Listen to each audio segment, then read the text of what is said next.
Oke, Assalamualaikum warahmatullahi wabarakatuh. Selamat siang, salam sejahtera bagi kita semua. Alhamdulillah kita masih diberi kesehatan sehingga kita bisa mengikuti perkuliahan program dasar pada sesi yang ketiga ya. Ini ya. Oke, materi kita adalah tentang struktur program bahasa C atau C++. Di dalam bahasa C ataupun C++ ini ada beberapa bagian, gitu ya. Jadi ada preprocessor directive, ada main method, ada statement, ada return, gitu ya. Nah, preprocessor ini kita bisa lihat di sini. Jadi biasanya preprocessor ini adalah sekumpulan perintah yang digunakan untuk memanggil library atau apa? Memanggil header file, begitu ya. Jadi ini stdoh ini adalah sekumpulan fungsional perintah-perintah begitu yang bisa kita gunakan di dalam bahasa di dalam kode kita begitu. Jadi nanti kalau Anda membuat aplikasi yang menggunakan input output, nah, maka kita menggunakan stdio.h ini ya. Jadi ini sebuah file ekstensinya H begitu, header kalau tidak salah istilahnya header begitu. Nah, itu isinya adalah sekumpulan function-function yang bisa kita gunakan di dalam main ini. Nah, bisa jadi software kita nanti isinya include-nya banyak ya, kalau kita memerlukan banyak library, maka ada banyak include. Nah, ini masuk preprocessor directive. Kemudian ada blok program utama, main method. Nah, ini adalah program bagian utama dari sebuah file C kita. Di dalam sebuah file itu bisa jadi terdapat banyak function atau metode lain di dalam sebuah file. Namun yang akan dieksekusi adalah yang namanya main, begitu ya, yang bertipe main. Nah, bertipe main ini macam-macam, ada bukan bertipe, bernama main, nama metode main. Kalau kita analogikan di web itu ada namanya, kalau Anda pernah belajar lah ya, di web itu ada indeks HTML. Nah, kalau kita masuk ke sebuah browser, masuk sebuah directory, maka browser akan mencari indeks HTML. Nah, di sini juga begitu, file C kita yang akan pertama dieksekusi adalah main. Nah, kemudian ini adalah return-nya, jadi hasil pemanggilan main ini bertipe apa, dan ini harus sesuai antara ini dan ini, gitu. Ada void, ada main, ada void, ada integer. Nah, kalau integer berarti kita harus mengembalikan nilai integer. Biasanya ini kalau kita selesai memanggil main itu ya. Nah, di dalam main ini kemudian ada statement. Jadi kalau ini program utama, satu brace ini, kulit brace ini, di dalamnya ada statement. Nah, statement ini bisa jadi memanggil function-function atau metode-metode yang ada di sini, di tengah sini, atau di dalam file include. Jelas ya? Jelas atau bingung? Oke. Kemudian dari return ini adalah pengembalian nilai jika tidak ada lagi yang dieksekusi. Jadi kalau kita buat void, ya tidak perlu return. Tapi kalau kita gunakan tipe data tertentu, maka kita harus memberikan return untuk menandakan kita selesai dengan eksekusi metode tersebut. Ini contoh yang lain. Komponen bahasa C ada fungsi, ya, fungsi atau prosedur tadi, ada deklarasi variabel, ada statement atau perintah, ada keyword, ada komentar, ada kurung kurawal. Jadi kalau kita lihat ini contohnya, ada directive preprocessor, include, ini keyword di dalam menentukan sebuah library itu kita gunakan atau tidak, begitu ya. Kemudian kita juga bisa memberikan komentar. Ini biasanya kita gunakan untuk apa? Mendokumentasikan sebuah kode. Jadi kalau kode kita itu, Bu, kadang-kadang kita menggunakan kembali ya sebuah kode yang kita pernah gunakan. Nah, kadang kita lupa kan, oh ini buat apa sih? Oh, kita bisa tambahkan ini. Ini metode untuk menghitung ini panjang, lebar, luas misalkan. Kemudian ada kurung kurawal. Nah, kurung kurawal ini yang membatasi satu statement. Nah, statement kurung kurawal ini bisa digunakan untuk statement, bisa digunakan untuk if, begitu ya. Jadi kalau ada if, nah kita bisa gunakan kurung kurawal untuk misalkan then-nya if ini, then apanya lebih dari satu, maka kita bisa gunakan kurung kurawal. Deklarasi variabel kira-kira seperti ini. Ada integer, panjang, jadi integer. Ini tipe datanya atau kelasnya, gitu. Jadi nanti kalau sudah belajar bahasa C, ini kalau tipe data yang yang sederhana ya, yang sederhana itu macam-macam. Ada integer, ada float, ada varchar dan seterusnya. Varchar nggak ada char gitu ya, dan seterusnya. Nah, ada kalanya itu merupakan nama kelas. Jadi ada kalanya kelas yang lain gitu ya. Dari file include ini atau file yang lain, bisa kita nyatakan seperti ini. Ini tipe datanya, ini nama variabelnya. Kemudian assignment atau statement ini panjang sama dengan 10. Jangan lupa ini ya, semicolon. Semicolon ini yang membedakan baris satu dengan baris yang lain. Jadi kalau Anda mau ngodingmu itu nggak dicontoh, boleh. Ini tempelin sini semua ya. Nah, tempelin ke sini semua. Minified, versi minified kalau di CSS itu. Jadi panjangnya taruh sini. Yang penting ada semicolonnya. Luas, panjang, kali lebar. Kemudian printf, nah ini menampilkan string, kemudian parameter D desimal, double gitu ya. Nah ini luas, oh bukan double ya, ini yang menunjukkan angka intinya begitu ya. Persen %D, kemudian luas. Jadi nanti ini luas ini akan masuk ke sini. Kemudian return null. Ini apa ini? Oh ini komentar. Ini di sini mestinya ya. Ini ke sini. Fungsi main adalah sekumpulan perintah yang akan dikerjakan ketika kita menjalankan program. Jadi sudah saya ceritakan ya. Jadi satu file itu ada fungsi main. Walaupun di dalam sebelumnya main atau sudah main itu ada metode-metode yang lain, tapi yang akan dieksekusi adalah fungsi main gitu. Ini perintah untuk memberikan nilai panjang dan lebar dengan nilai 10 dan 5. Perintah untuk menghitung low segi 4. Perintah untuk menampilkan low segi ke display. Variabel. Variabel adalah sebuah tempat yang digunakan untuk menyimpan data. Nah, tentunya menyimpan data ini untuk untuk proses tadi ya. Untuk proses rumus-rumusnya gitu. Deklarasi variabel akan membuat pengalokasian memori ya. Jadi sebuah perintah untuk menyediakan variabel yang akan kita pakai. Nah, ini akan kemudian membuat memori di komputer. Memori itu berisi variabel yang kita gunakan gitu ya. Variabel tersebut akan menambahkan data yang berupa bilangan bulat. Nah, ini tergantung dari contohnya ya. Jadi ada integer, ada float gitu ya.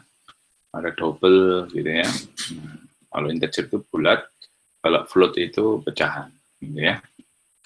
Real, ada tipe real juga. Untuk mendeklarasikan sebuah variabel, kita menuliskan tipenya, kemudian namanya itu maksudnya nama variabel, dan diakhiri semicolon atau titik koma. Nah ini ya, integer my variable, integer first variable, float second variable. Nah ini jangan lupa kalau kasih nama variabel ada meaningnya, begitu ya. Ini kan ada contoh my variable. Jadi enggak integer A, B, C. Nah itu kurang baik kalau di practice code, plain code, begitu ya.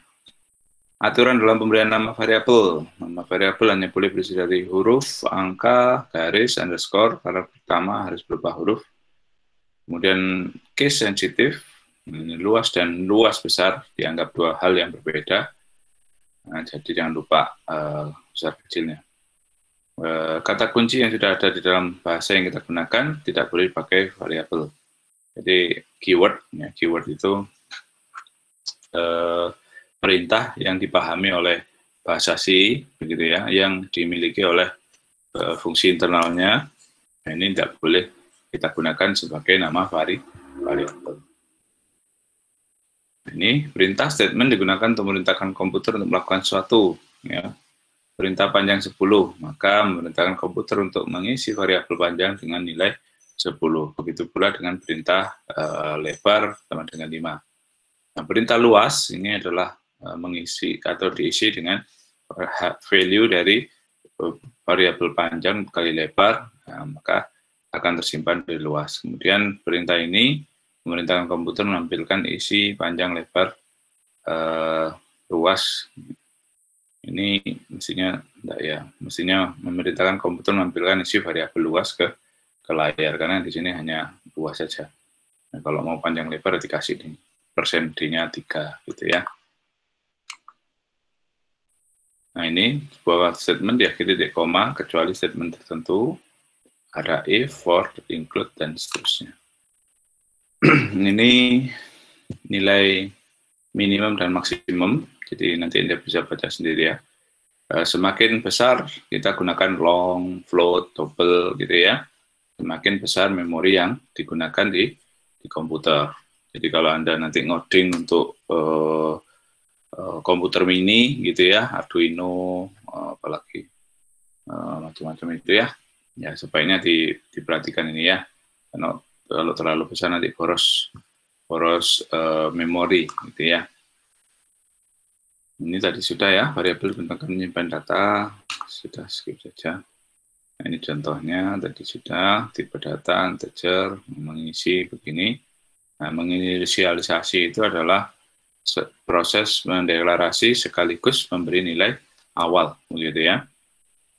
Jadi, char C kita beri nilai A, integer I sama dengan 9, jadi kita buat variabel I, lalu kita berikan nilai awal, nilai inisialisasi nilai awal. Kemudian ada compound statement. Nah, compound statement ini adalah statement yang di dalamnya adalah beberapa statement. Nah, ini ada contoh if, ada if ini percabangan ya. For loop ini looping, perulangan, while loop ini juga perulangan. Nah, ini if, ini kemarin sudah sempat kita singgung. Jadi ada kondisi tertentu terpenuhi, maka dia akan eksekusi statement 2, begitu. Jika tidak terpenuhi, maka dia akan eksekusi statement 1. Nah, setelah selesai, baik lewat kanan atau lewat kiri, dia akan eksekusi statement yang terakhir. Ya. Nah, ini contohnya bisa hanya satu statement. Ini juga enggak anu ya, enggak ini secara default begitu ya. Nah, kalau kita tambahkan apa itu curly brace, kita tambahkan apa bracket ya, curly brace ya, kurung kurawal itu ya. Nah, itu nanti isinya banyak ini, tidak hanya satu statement. Jadi jika true ada banyak statement, false juga banyak statement. Tapi kalau tidak kita beri kurung kurawal hanya satu statement. Ini jadi ada loop di sini, ada 1 to n. Jadi dia akan mengulangi perintah statement 1 ini mulai dari 1 sampai sebanyak n langkah begitu ya. Nah, apa bedanya dengan while? Nah, jadi while itu sebetulnya mirip dengan for, begitu ya. Sementara while itu dia akan dieksekusi terlebih dahulu. Oh, kebalik ya. Do while itu ya. Nah, kalau while itu dia akan dicek dulu kondisinya. Kondisinya apakah masih memenuhi. Jika memenuhi, dieksekusi di sini. Terus ditambah increment-nya, kemudian dicek lagi. Ubah kondisi itu maksudnya increment, ya, supaya dia tidak hang ya. Jadi misalkan while I kurang dari 10, begitu ya, cetak ke layar I, begitu ya di sini ya. Maka setelah itu increment I, jadi I plus begitu ya. Nah itu akan membuat dia akan terus kembali ke sini, dicek lagi apakah I sudah sampai 10, kurang apa masih kondisi kurang dari 10, nah, tidak, dia cetak lagi terus begitu. Kalau tidak kita beri kondisi, ubah kondisi atau step-nya, nah, dia akan hang. Ya. Kalau di sini, di for ini, dan tanpa kita beri step-nya pun, dia langsung meningkat satu persatu begitu ya. Keyword, nah keyword ini, nah, ini digunakan untuk memakai fungsi-fungsi yang tersedia dalam file library. Ini contohnya, analoginya bumbu instan begitu ya. Ya ada bumbu-bumbu yang tinggal kita siramkan ke nasi gorengnya, nanti rasanya jadi enak begitu ya. Bahasa sih juga sama. Ketika kita menampilkan input dari sebuah display, meminta input gimana sih? Menampilkan informasi ke display atau meminta input begitu ya maksudnya. Nah, kita memerlukan langkah yang rumit, maka kita bisa gunakan printf. Nah, printf ini adalah keyword ya, semacam bumbu instan dari yang sudah disediakan oleh si bahasa C. Nah ini ya, contoh library file pada bahasa C ada stdoh, menyimpan fungsi-fungsi input-output, ada meth, menyimpan fungsi-fungsi syncos, sqrt, dan string h, jadi nanti tergantung kebutuhan kita. Jadi kalau ngoding itu ya kita harus sedikit banyak juga memahami atau menguasai library dari suatu bahasa yang sudah ada. Komentar dari Sidaya bahwa kita bisa membuat backslash in backslash itu slash double slash ini mengomentari satu baris. Kalau mengomentari banyak baris, mengomentari itu maksudnya kadang-kadang kita ngoding gitu ya, terus salah gitu ya. Jadi gunanya komentar itu selain untuk membuat komentar, ini kan menonaktifkan ya. Artinya komentar itu kan menonaktifkan baris itu. Kita bisa diisi dengan kalimat kita atau kita matikan suatu kode kita karena salah coding misalkan. Kurung kurawal, nah ini digunakan untuk mengumpulkan sekumpulan perintah gitu. Format, nah ini ada format D, nah ini dikasih angka 1, 2, 3, maka dia akan menampilkan di sini. Nah, ada C karakter ya, karakter C itu karakter, kemudian R. Ada S, nah, ini string gitu ya, nah, kasih high gitu ya. Kemudian ada juga karakter escape karakter yang memiliki makna tertentu. Ada kalanya kita itu memformat tampilan gitu ya. Memformat apakah enter ke bawah, apakah tab, apakah pindah ke kolom pertama dan seterusnya, kita bisa gunakan ini ya. Slash ini ya, slash n. Biasanya yang sering saya gunakan itu slash n. Slash n itu di bawahnya. Nah. Ini ada A, B, persen D, kemudian slash N. Berarti nanti ditaruh di bawahnya ya. Kemudian belajar bahasa C slash N, gitu ya. Nah, jadi dia di bawahnya. Karena dia sudah ada slash N, maka ini akan berada di bawah ini, gitu loh maksudnya. Kalau ini nggak ada gunanya sih, karena di bawah kan nggak ada. Oke. Sampai sini ngerti ya? Ada pertanyaan?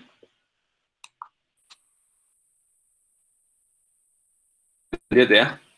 Satu lagi.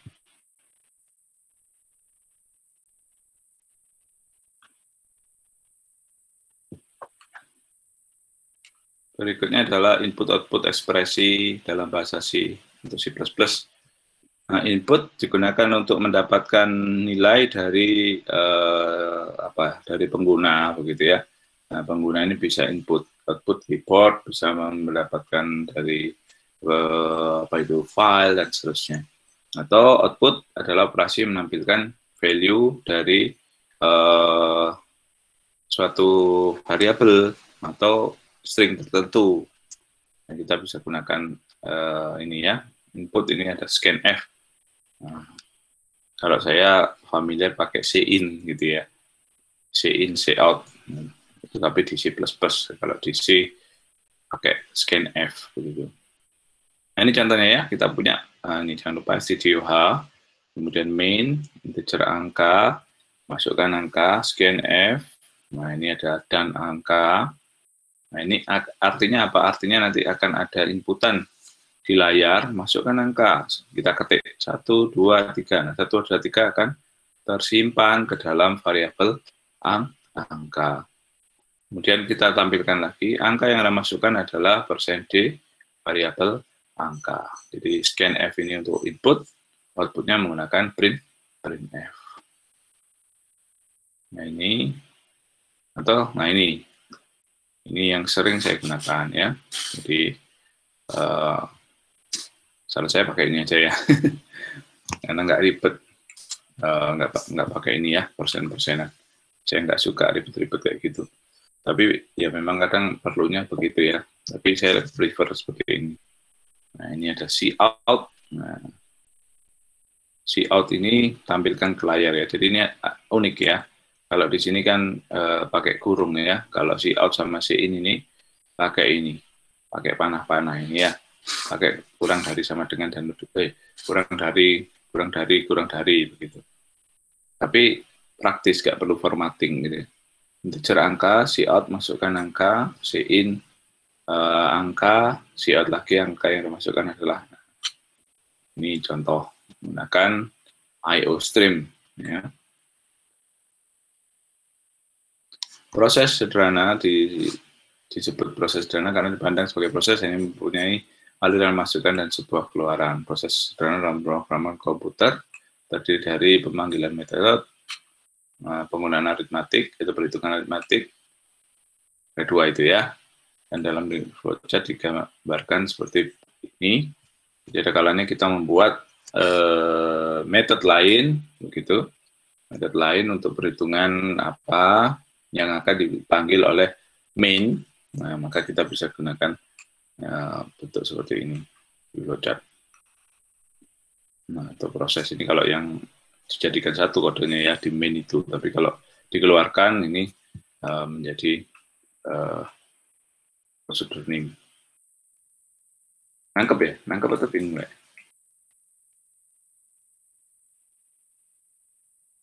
Misalkan di sini ada perhitungan itu memanggil yang lain itu apa begitu. Nah itu menggunakan ini yang kiri gitu ya. Tapi kalau yang contoh tadi ya yang kanan. Ekspresi ini ya. Ekspresi merupakan proses sederhana untuk melakukan perhitungan aritmatik. Gambarkan seperti ini. Jadi assignment ya. Jadi ekspresi itu assignment terhadap variabel itu namanya ekspresi. Nah, A kita isi berapa, B kita isi berapa, A. Nah, ini unik ini. A per B sama dengan 1. Ini saya bingung ini, nanti coba saya lagi ya. Yang dilihat ininya aja ya. Ini maksudnya. Ini maksudnya 5 kali 5 sama dengan 25 gitu loh maksudnya. Rek. Jadi kalau di coding tidak seperti ini. Di coding ya C sama dengan A kali B gitu loh ya maksudnya. Minta tulis saja ini. Jelas ini. Ini kalau di coding ya misalkan aduh. Well, cout itu panahnya kemana, Lek? Kanan ya?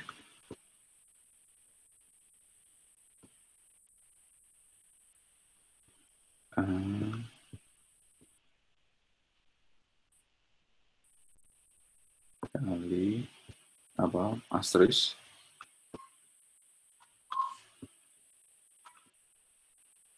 Nah, maksudnya begini maksudnya ya. Hasilnya berapa? Hasilnya 25 gitu ya. Nangkep ya?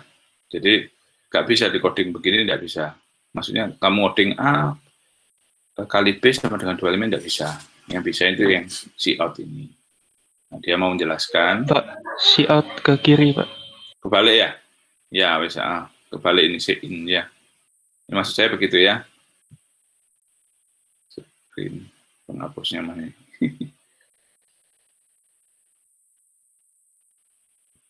Ya, ini maksud saya begitu. Maksud saya ke sana ya. Maksudnya ke sini. Net. Les gitu ya. Oke.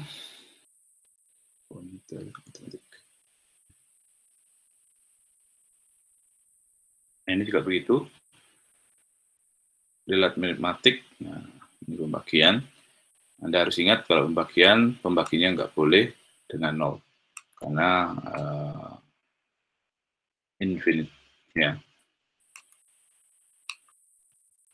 Ini C sama dengan C plus 1. Jadi panah begini artinya nanti C kita isi dengan C plus 1. Jadi C yang baru adalah C yang lama ditambah 1.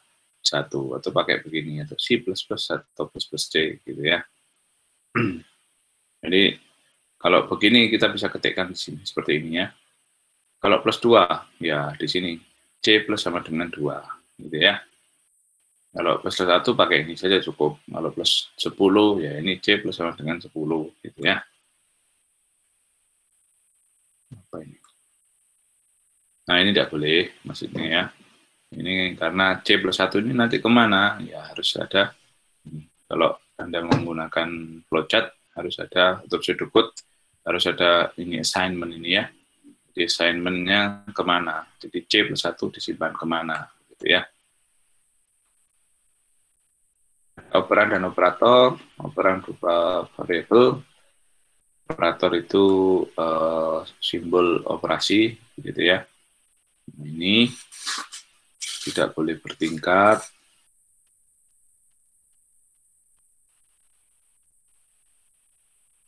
Nah ini ada urutannya.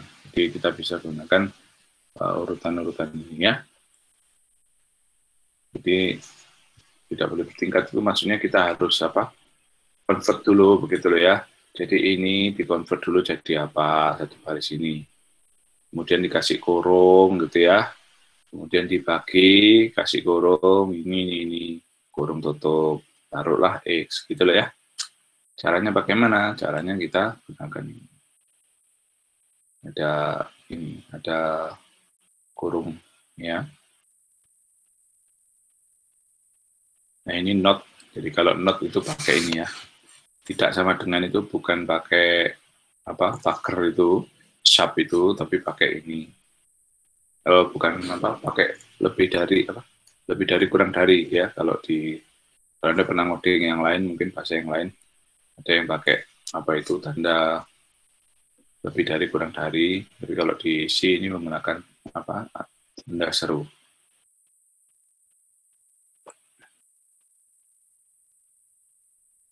Ini. Nah ini lanjutan tadi yang lebih kecil lebih.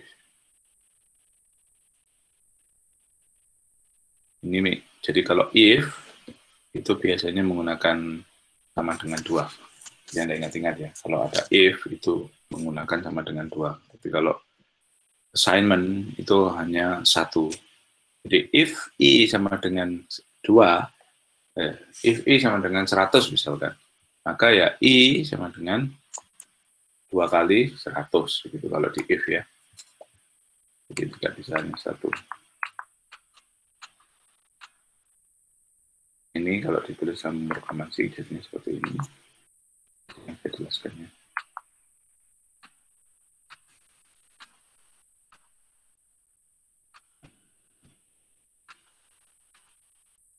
Ada unary, ada binary, ada ternary. Binary ini hanya satu. Jadi binary berarti ya.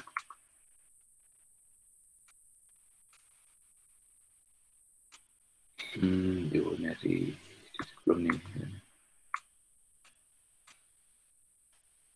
Ini ya.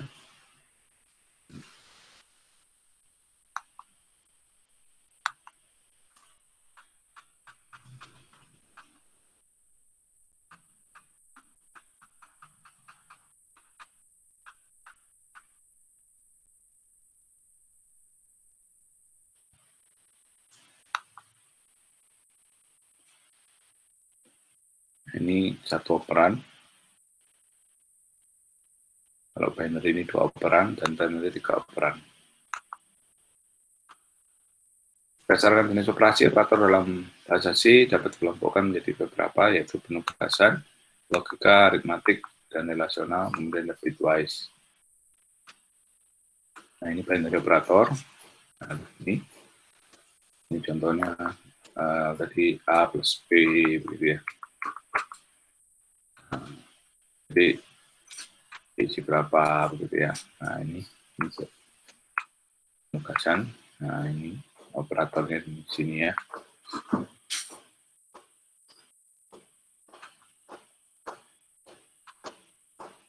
Operator aritmatik. Nah, ini modulo persen ya. Sisanya ya 10 dibagi 3, sisanya berapa. Increment, decrement, kemudian ini eksekusinya didulukan gitu ya, prioritas dari 3 ini yang mana yang dulu, yang 2 plus 3 dulu baru dikalikan 5. Ini ya, N bagi 2 digunakan untuk menguji nilai genap atau ganjil. Jika 0 maka genap, jika 1 maka ganjil. Increment digunakan untuk meningkatkan dan menurunkan, tapi ini tipenya integer ya. Jadi nah saya integer.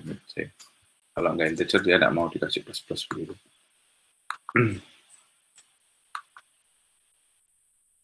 Ini ada post increment, ada pre increment.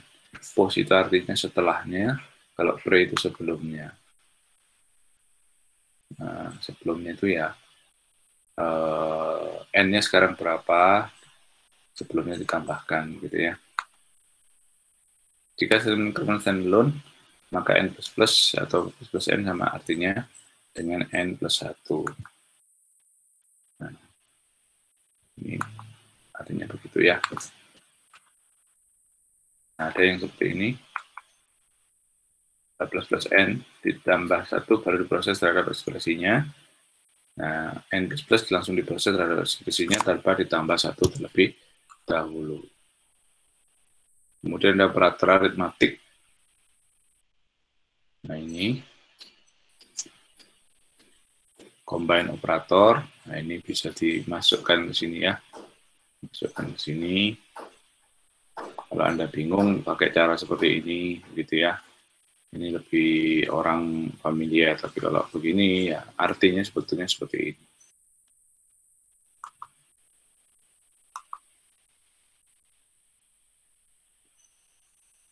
Ini, ayo, ini jawaban kira-kira yang mana ini? Jawaban deh, halo. X bintang sama dengan Y plus 1. Nah, artinya? X sama dengan X kali Y plus 1. Yang mana? Yang A, B, C, D? A. Yang A? Bukan yang B? Bukan yang C?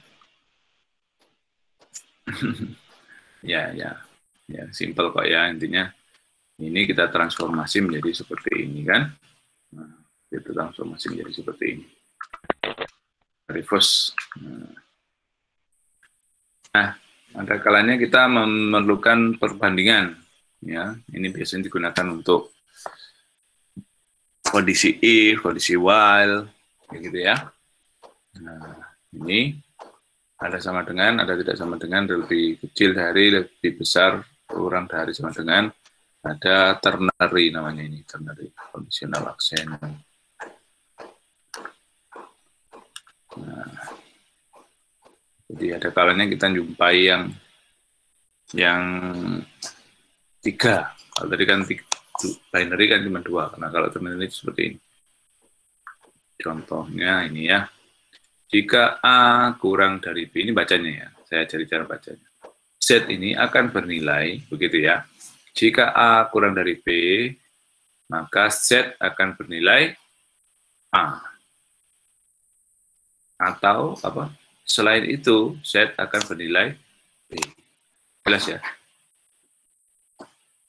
Ini tulisannya ada ini. Ya, jika A kurang dari B bernilai benar, maka Z bernilai A. Sebaliknya, jika bernilai salah, maka Z bernilai B. Itu ternary operator. Ini ada simbol yang bisa kita gunakan untuk operasi logika, and or not. Ya. Nah, sudah tahu gunanya and or not ya?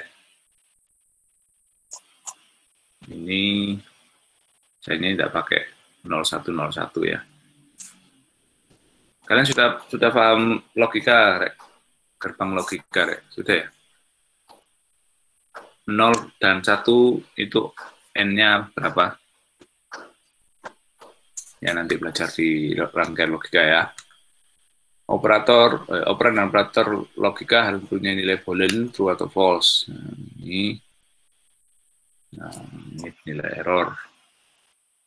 Nah, kenapa error? Karena X sama Y ini kan bukan boolean.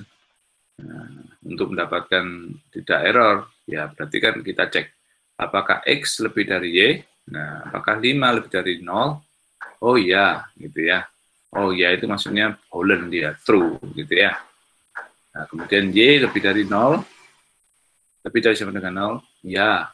Nah, karena dia N, true and true, maka dia akan bernilai true, begitu ya.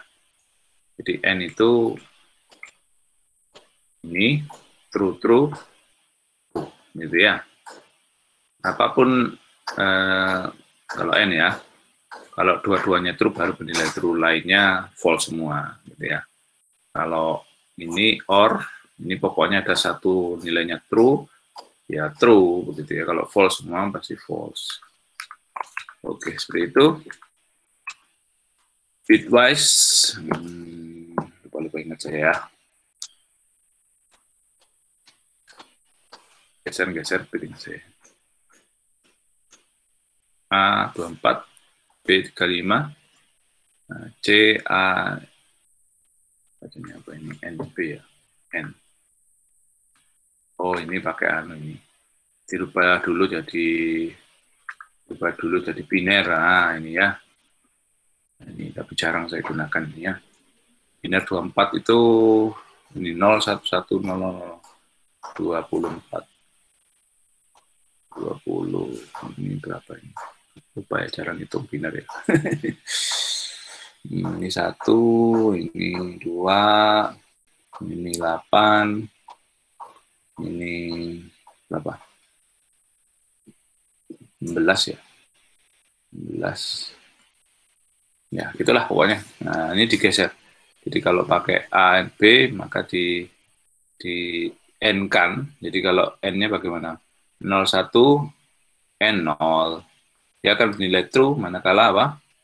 Ini ya, Anda lihat ini ya.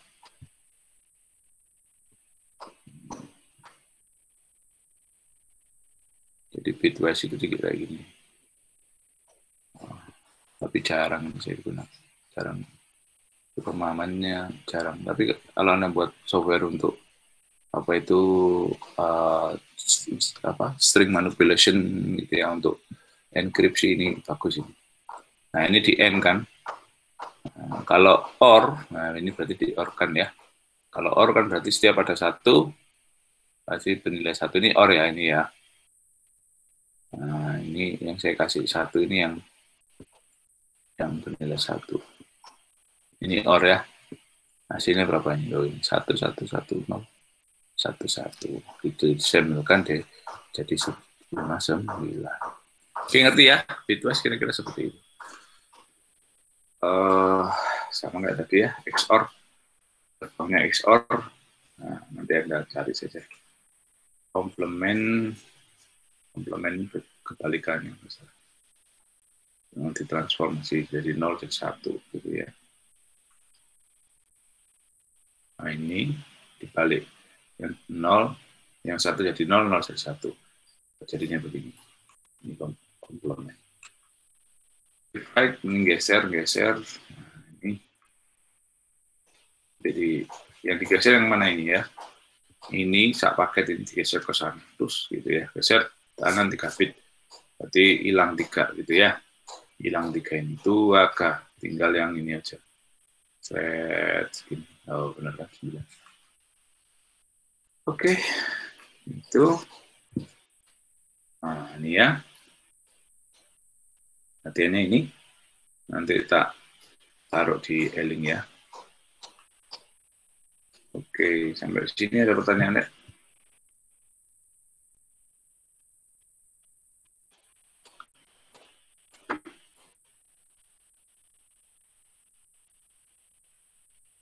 Pusing ya? Enggak pusing, gampang.